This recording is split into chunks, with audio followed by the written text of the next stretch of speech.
Hey guys, and welcome to another episode of Let's Max Warframe, where today we're taking a look at a weapon I've seen mentioned a few times in the comments fairly recently, and that is the Grineer burst rifle, the Hind. Now the Hind has been in the game for a really long time now, and it was an okay mid-tier rifle to begin with. However, its fire rate got very broken in a patch, which was actually trying to fix the burst fire rifles, and then it never got fixed from there. The fire rate on it was the slowest thing ever, and until recently there was nothing you could do about it at all, since at the time fire rate mods did not affect burst fire weapons. So now you can actually boost the fire rate yourself with those fire rate mods. What else do you have to work with? Well, with a base damage of 30, with the majority 15 coming in the form of slash, 7.5 as both impact and puncture, it's definitely not the most damaging of the rifles, but it is definitely a very solid mid-tier weapon. In terms of its supporting stats, only comes with a 5% critical chance and a 150% multiplier, so don't expect too much from those occasional crits, and it certainly isn't even close enough to being considered for modding for crit, that's for sure. Now, the same goes for the rather average 10% status chance. Once again, not high enough to consider modding for, but it is enough that you will get the occasional status proc out of it. The accuracy of the Hind is pretty decent, and you can pour on those headshots at those medium to long ranges, although one thing to note is that it does have a reasonably large amount of vertical recoil that is especially noticeable over those long distances. It also comes with an incredible 65 round magazine, and since it fires 5 rounds at a time, it means that you can actually fire a pretty decent 8 full bursts before needing to reload, and with that only being 2 seconds, definitely not the longest reload in the world. So, are there any downsides to the Hind? Well, yes. Even though the accuracy is pretty decent, heavy caliber really hurts it a lot, meaning that you really do lose a sizable damage buff that comes along with that. Now, the vertical recoil I mentioned before, which is not ideal, although that can be dealt with the use of mods, or even just through manual recoil control. Now, it's also not the cheapest weapon in the world, requiring 6 neurodes, which many people will know it's probably the rarest of all the rare resources right now.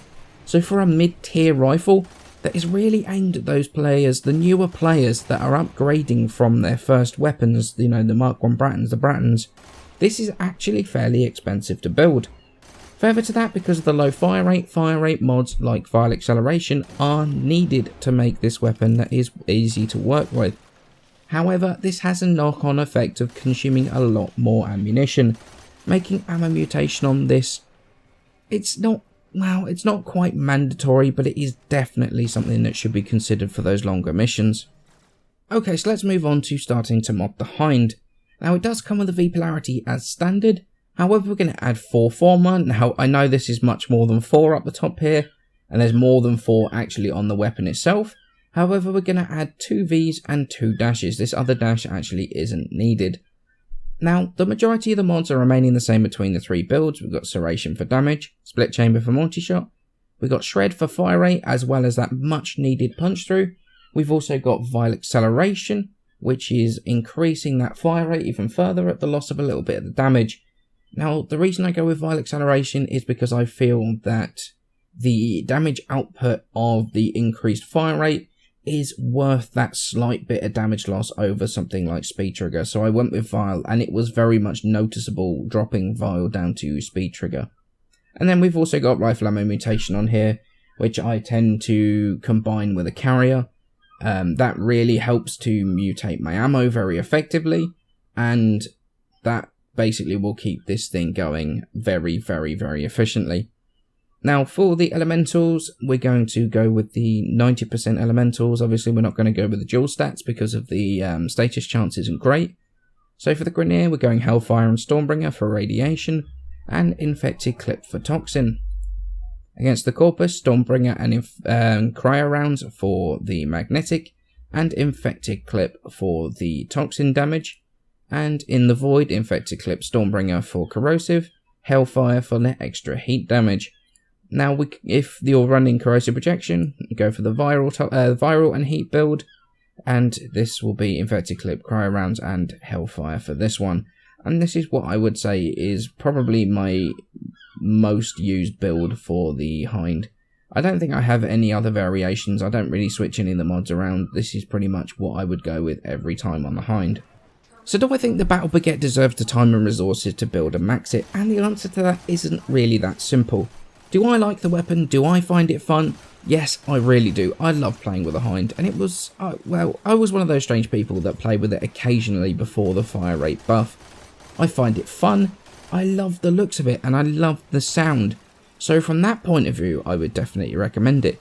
But the thing is, it's by no means a very good weapon. The damage really isn't that great. In fact, when you look at the burst fire rifles, it's the lowest damaging out of all of them. The stats themselves are almost identical to the standard burst on. Same base damage, although slightly different split. The crit chance, crit damage, status chance are all exactly the same as the standard burst on. But the thing is, the standard burst on fires 3 rounds at a time, which helps ammo economy. The accuracy and recoil are easy to control and just better than the Hind. And it fires considerably faster at 25 rounds per second compared to the Hind's 14 rounds per second. The Hind is one of those weapons that I really like. I find it really fun to play, but I can't recommend it as a good weapon to max out, because it's not. You can have fun with this thing throughout the star chart, but as soon as you need to start doing anything even mid-level, it falls off so quickly it's unreal. What I would recommend is to try it out. You should be able to put the fire rate mods on without needing to former it, see if you like how it feels then, and then decide whether you reckon it's worth the former. As I've said a few times, I find it a lot of fun, but it's definitely not for everyone. Now, just a quick little thing from me. The feedback on my Lincoln video was amazing. I was actually really worried about upsetting all of you guys who like melee, but it seems that I'm not the only one that actually feels that way about it. Yes, I did forget about the Jack attack until I hit publish, which is weird because actually I really love that thing. And I also forgot that the Redeemer existed entirely, which isn't odd because I absolutely hated it. But following on from that, it seems as if the Mios is due to come out this evening from the hints on the forums. I will still be reviewing brand new melee weapons that come out once I have actually managed to farm their stance. Depends on how annoying that ends up being as to how quickly it comes out. But only select older weapons, select older melee weapons will be done.